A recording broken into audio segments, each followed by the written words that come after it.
Ленский район отмечает юбилей – 85 лет с момента его основания. За эти годы произошло значительное экономическое и социально-культурное развитие во всех областях. Из небольшого сельскохозяйственного района он постепенно вырос до центра нефтегазового комплекса Якутии. Рассказывает Светлана Балеева.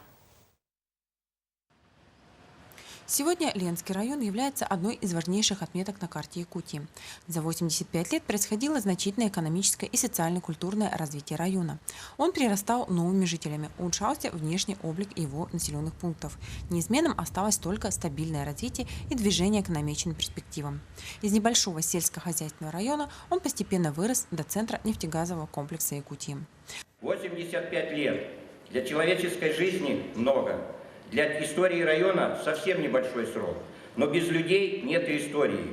Поэтому нужно помнить не только события, коллективизацию, тяжелые военные годы, восстановление разрушенного войной народного хозяйства, великие трудовые подвиги 50-х, 60-х годов 20 века, когда были открыты первые алмазные трубки, покорялись людям суровые северные реки, появлялись первые гидроэлектростанции в Якутии. Конечно, в развитии Ленского района в первую очередь заслуга самих жителей, которые всеми силами способствовали свершению важных исторических событий, которые вкладывали в них свой ум, свой труд, свою жизнь.